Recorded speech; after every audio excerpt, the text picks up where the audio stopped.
கர்த்தருடைய பரிசுத்த நாமம் மகிமைப்படுவதாக.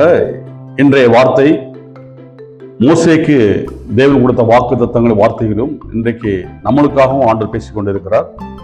யாத்திராகமம் எழுதின நிருபகமும் 34 அதிகாரம் 9-10 வசனத்தில் நான் வாசிக்கிறேன்.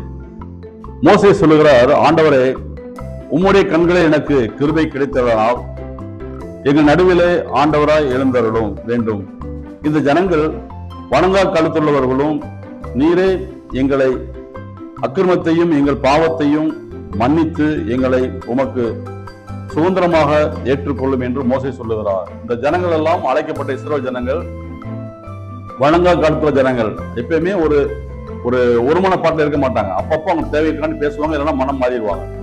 ஆனா அவங்கள நடத்துற மோசே சொல்லுகிறார், இந்த ஜனங்களுக்காக நீங்க எங்களோடு கூட இருங்க, உம்முடைய கிருபை கிடைக்கிறதுன்னு மோசே சொல்லுகிறார். அதுக்கு ஆண்டவராய் கர்த்தர் சொல்லுகிறார், 10வது வசனம், அதற்கு அவர், இதோ நான் ஒரு உடன்படிக்கையை பண்ணுகிறேன், பூமி எங்கும் எந்த ஜாதியிடத்திலும் செய்யப்படாத அதிசயங்களை உன் ஜனங்கள் எல்லோரும் பார்க்கும்படி செய்வேன்.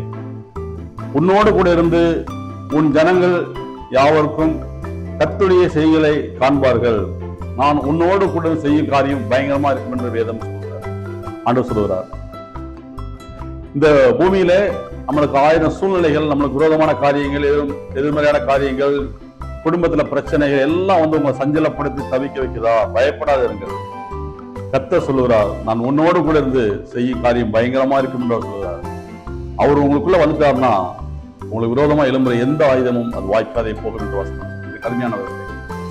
இன்று ஆண்டவர் உங்களோட பேசுகிறார். இன்று முதல் நான் உன்னோடு கூட இருந்து செய்யும் காரியம் பயங்கரமா இருக்கும் என்று கர்த்தர் சொல்கிறார்.